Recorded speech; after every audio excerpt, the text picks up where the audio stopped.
the ViewSonic X1 projector, the ultimate gaming experience. Boasting a high refresh rate, 1440p at 120Hz, 4K HDR LED projector. So if you're into your gaming as well as your movies, this is a projector you may want to consider.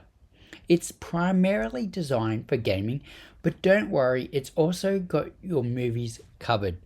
And back in the day, you'd normally have to spend over $7,000 to get a really decent projector. And the fact that the X1 is under 5,000 Australian, it's great value for money for what you're getting. Now, ViewSonic was founded in 1987 in California, is present in over 100 countries, and has over 35 years of expertise in visual technology. As mentioned, the X1 is a 4K high dynamic range LED projector. When getting it out of the box, I was quite surprised at how light it was and also how neat of a package the whole unit is. The projector has 2 HDMI inputs, 1 USB-C input for your laptop, Harman Kardon speakers which are located either side of the projector and actually give a decent amount of sound. While I have some love and nostalgia for the old bulb projectors, the bulb projectors had a short life and you were lucky to get 2,000 hours, maybe 2,500 to 3,000 if you had it on eco mode, and if you had it on eco mode you'd lose those colors.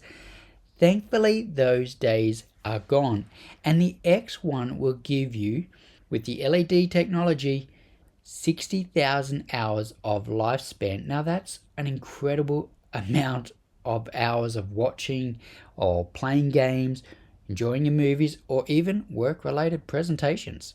The X1 boasts a maximum of 2900 lumens, so the days of having to have a dark room with a projector are gone. The X1 also has vertical lens shift, optical zoom, and side projection capabilities if you're limited on space. The unit also has Bluetooth capabilities and comes with Wi-Fi, so you don't need to run an Ethernet cable. The projector can get a limited amount of streaming apps. However, it's probably best to run these streaming apps off your Xbox, PlayStation, Apple TV, or your Google Chromecast. So quite a few features there. So out of the box when setting up, now this got me. This compartment blends in quite seamlessly. So when you get it out of the box and you power the unit on for the first time and the X1 could be out of focus, well, slide this back and adjust the focus so you can see the on-screen menu to make the adjustments needed. When it comes to setting up the projector, ceiling mounting your projector, always best to get a mount that has adjustability to it. So if you need to make any adjustments to the projector up or down, you can do that. Now the X1 manual is online. It does give you the throw distance for your screen, and the remote is backlit and will light up when you pick the remote up. And if it doesn't light up, well, when you select a button on the remote, this will trigger the remote light regardless. So a neat little feature. Also, if you need that extra little angle or lift off your coffee table or work meeting desk, the X1 has a little stand tucked away underneath. Now, I'm going to take you through the screen menus and the settings, so let's go through that.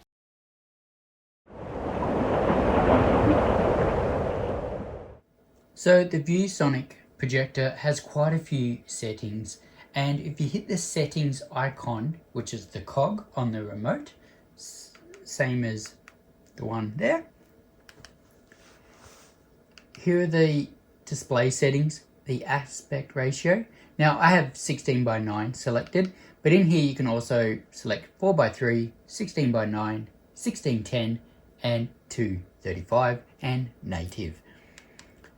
You've also got the digital Keystone. Now I'll come back to that because I want to show you how that works. Now you've also got corner adjust. Now if you're someone who's short on space in your room and you can't put that lens right in the middle of the room, then this is that option where you can actually, if the lens has to go off to the side, you can make more adjustments here. Now, if you don't feel confident with this, most HiFi places do have installers and they're pretty good at what they do. So you can probably always get them to come and help you, especially if you want it ceiling mounted as well. So, and the same with the warping, more adjustments to the picture and the zoom also. Now the zoom, I was actually really quite impressed with this, because here I would expect on old projectors, we're going back probably a decade, when you use the zoom, everything else would get out of focus, but not here. Watch this. If I actually adjust this, and you need a little bit more adjustment because your projector screen is quite far back or forward, you can use this. And everything stays in focus, which is fantastic. And you also have overscan as well. So you can also use this to get it where you want. It's a minor adjustment, but that's there as well. Now, image, you've got your color mode, you've got TV, you've got gaming, and it stayed there. There's also movie, so it changed. You can see the colors changing, user, and low blue light. Now, when I was watching movies, I had it on movie and TV. Every time you go past gaming, it's going to come up with this little setting, but not really that big a deal. And I left it on TV. Now, you can change the brightness, you can change the contrast. You've also got the color temp. You can adjust that here. Now, if you're someone who likes to delve into the red gain, the green gain, the blue gain, you can go ahead and adjust those. If you don't feel confident in doing this, then I would probably suggest just to leave it, because the picture on it is pretty good. Now, you can adjust the color, the sharpness, the gamma, and the color management. Again, if you don't feel confident in using this, just leave it. But if you're someone that wants to fine tune it, you can do that here.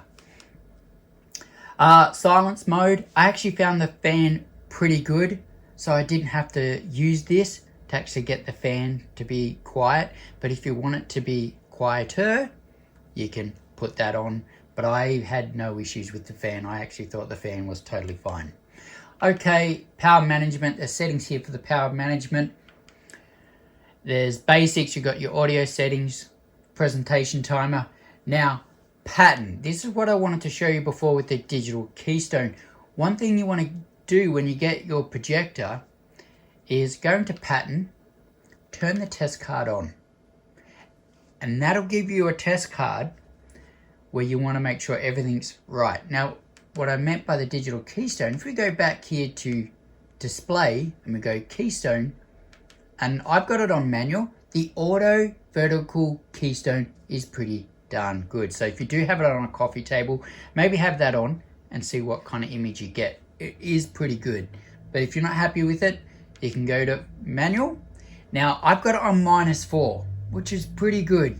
Not too bad. When I used to do installs, I tried to get everything at 0. I wanted that projector set up really good. So, but if I change this, as you can see here, the image is changing, and now it looks like, you know, the picture is going down. It's dipping down. But if I just bring that back up, I think I had it on 4. Now, you're probably wondering, Concord, why have you got it, the picture bleeding onto the felt edges? This is just a personal preference for me. I always have, with a projector, the image basically oversaturating the screen. So I have 10 to 20 mil on the felt edges.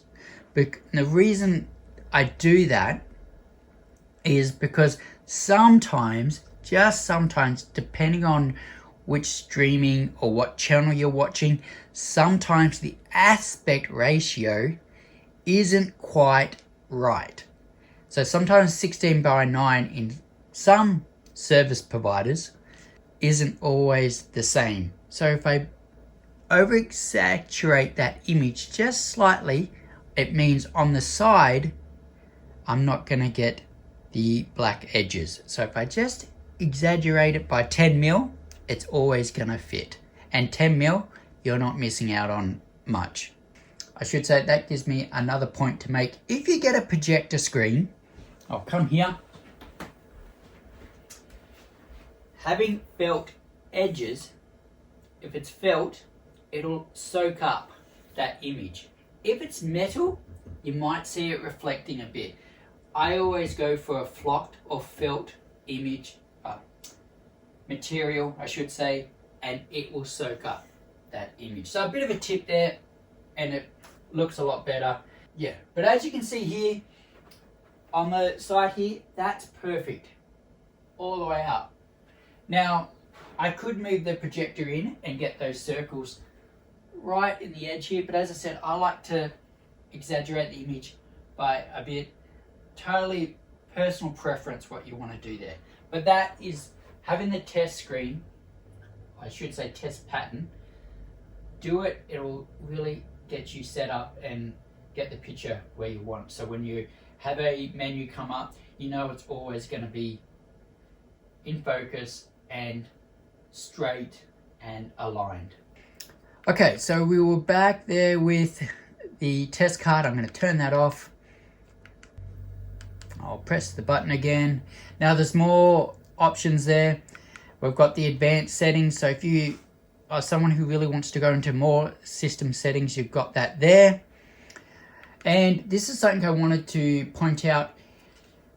If you need to go to the projector position again, it's under system and in projector position. So you got front table, rear ceiling, front ceiling. So if you need to change this and you're decided to mount your projector from the ceiling, that's where that setting is, because it's really handy knowing where it is. There's more system settings in here. And the other thing that I really liked was the information. When I was watching a movie, one of the things that I would do is I'd hit the cog on the remote just there, and it'll give you the resolution that the movie's in. So if you want to make sure that it's in 4K, or you're playing a game at 1080p at 120 Hz and you want to make sure it's there, hit that icon and you'll be good to go. So there's quite a few options in there that you can use. I could go through every single one, but this video would go on for ages. But I do recommend downloading the manual from the ViewSonic website. And if you're someone that doesn't feel confident in setting one of these up, this projector is pretty plug and play. But if you want to get into the more nitty gritty and you want it set up really well, then don't hesitate to get someone to set it up for you. But look, what this projector is giving you for the price, it's pretty damn awesome. And the picture on it is great. Now, let's get into gaming.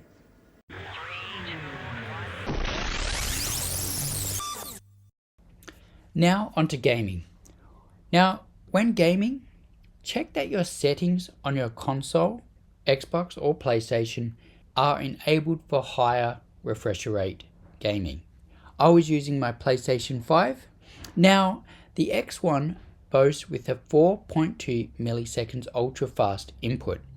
Now, I was playing both in 4K at 60 Hz and in 1440p and 1080p at 120 Hz. Playing at 1080p at 120 Hz was so smooth, and I know if I played The Witcher 3 and Titanfall 2 on my current projector, after an hour of playing at 1080p at 60 Hz, my eyes would be stinging and I had to hop off. With the ViewSonic X1 projector, this wasn't the case and wasn't an issue. I enjoyed playing The Last of Us, and this is the kind of image I was getting from the X1. And for a really dark game, the ViewSonic handled it really well. Colors just popped. The dark scenes looked great and didn't come out grey. The detail was still there, and it was just a great experience and an awesome cinematic experience to play on such a large screen. My son played Elden Ring at 4K at 60 Hz, and even he mentioned how cinematic the experience was, and the colors were fantastic and that detail was still there on the X1.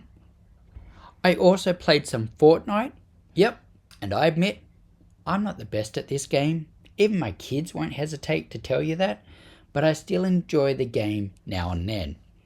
But for gaming, I was really quite impressed what this projector could do with the detail and images. And I never felt at any stage that the game was lagging. It was just a delight to play on. Now, let's get on to movies.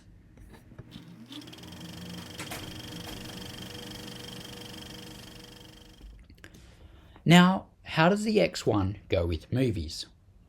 Whether you're watching a movie or sports, the 2900 lumens can be of some benefit for rooms that have ambient light in them.